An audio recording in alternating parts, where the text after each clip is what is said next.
Dewan Pengawas Komisi Pemberantasan Korupsi atau Dewas KPK menggelar sidang putusan kode etik terhadap Ketua Nonaktif KPK Firly Bahuri atas kasus dugaan pemerasan terhadap mantan Menteri Pertanian Syahrul Yassin Limpo. Sidang putusan kode etik ini dilaksanakan di lantai 6 gedung KPK pada Rabu siang dan dipimpin oleh Tumpak Hatorangan Panggabean selaku Ketua Dewas KPK dan 5 anggota majelis yaitu Albertina Ho, Syamsuddin Haris, Harjono, dan Indrianto Seno Aji.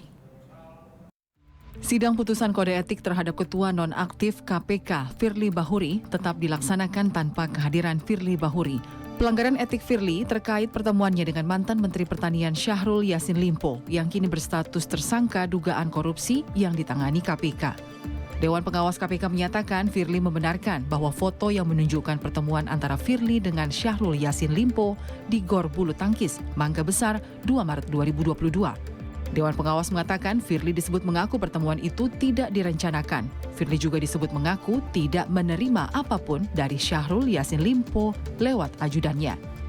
Dewan Pengawas juga mengungkap Firly masih melakukan komunikasi dengan Syahrul Yassin Limpo pada September 2023 atau sesudah kasus suap dengan tersangka Syahrul Yassin Limpo naik ke penyidikan. Firly disebut tidak memberitahu soal semua pertemuan dan komunikasinya dengan Syahrul Yassin Limpo kepada pimpinan KPK lainnya. Firly disebut baru memberitahu soal pertemuan di lapangan bulu tangkis usai fotonya viral. Dewan Pengawas KPK juga mengatakan Firly terbukti melakukan hubungan dengan SYL yang merupakan pihak yang perkaranya ditangani KPK. Hal yang juga memberatkan Firly Bahuri adalah terperiksa tidak mengakui perbuatannya, tidak hadir dalam sidang kode etik tanpa alasan yang sah dan terdapat kesan memperlambat persidangan. Terperiksa juga harusnya menjadi contoh sebagai Ketua KPK. Terperiksa sudah pernah dikenai sanksi etik sehingga Dewan Pengawas KPK mengatakan tidak ada hal yang meringankan bagi Firly.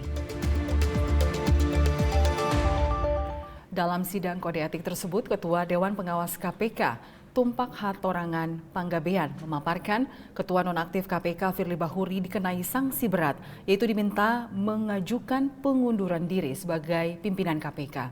Berikut keterangan lengkap Ketua Dewan Pengawas KPK. Tentunya tadi sudah diikuti pembacaan putusan dugaan pelanggaran etik yang dilakukan oleh Ketua KPK nonaktif, yaitu Saudara Firly Bahuri. Putusannya saya pikir nggak usah saya ulang kembali, sudah dibacakan. Sanksinya sanksi berat, diminta untuk mengundurkan diri. Pelanggaran yang dilakukan ada 3. Yang satu, mengadakan hubungan langsung tidak langsung dengan pihak lain yang ada kaitannya, perkaranya ada di TPK, ada di KPK. Dan itu pertemuan itu tidak dilaporkan dengan teman pimpinan yang lain. Itu satu kesalahan. Ada kewajiban di kami, kalau terjadi yang sedemikian, kita harus saling memberitahu. Dewas juga begitu. Yang kedua, yang berhubungan dengan adanya harta, falas-falas, termasuk juga bangunan dan aset yang tidak dilaporkan di dalam LHKPN, ini juga satu perbuatan yang tidak memberikan suatu keteladanan sebagai pimpinan KPK. Ada di kami, di ISKPK, nilai dasar kepemimpinan itu harus memberikan contoh teladan yang baik.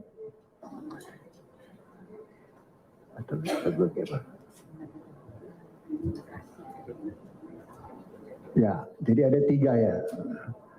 1, mengadakan pertemuan tadi itu, dan ini kedua, tidak dilaporkan, tidak diberitahukan kepada teman yang lain, pimpinan yang lain. Yang ketiga, menyangkut tidak dilaporkannya secara jujur harta kekayaan di dalam LHKPN. 3 hal ini. Wakapolresta Pangkal Pinang AKBP Rendra Oktadinata melakukan pengecekan gudang logistik KPU yang berada di Jalan Terminal Girimaya, Kota Pangkal Pinang.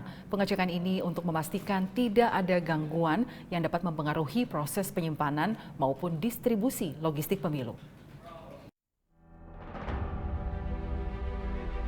Wakapolresta Pangkal Pinang AKBP Rendra Oktadinata bersama Karendal Ops Polresta Pangkal Pinang Kompol Tony Susanto dan personel operasi Mantap Brata Polresta Pangkal Pinang serta anggota pengamanan KPU mengecek gudang logistik KPU di Jalan Terminal Girimaya. Pengecekan gudang logistik tersebut untuk memastikan tidak ada permasalahan ataupun gangguan yang dapat mempengaruhi proses penyimpanan dan distribusi logistik pemilu. Di gudang logistik tersebut telah diterima surat suara, perlengkapan pencoblosan, dan seluruh atribut pemilu 2024. Saya, Wakapolres Operasi Mantap Brata Polres Pangkal Pinang bersama Karendal Ops bersama Sekretariat KPU dan tugas dari KPU melaksanakan pengecekan logistik di gudang logistik KPU Kota Pangkal Pinang. Ini telah masuk surat suara, kelengkapan pencoblosan dan seluruh atribut maupun kelengkapan dalam rangka pelaksanaan pemilu tahun 2024. Selain menjaga tugas KPU, tugas dari Polresta Pangkal Pinang juga ikut hadir menjaga 1x24 jam dalam pengamanan gudang logistik KPU.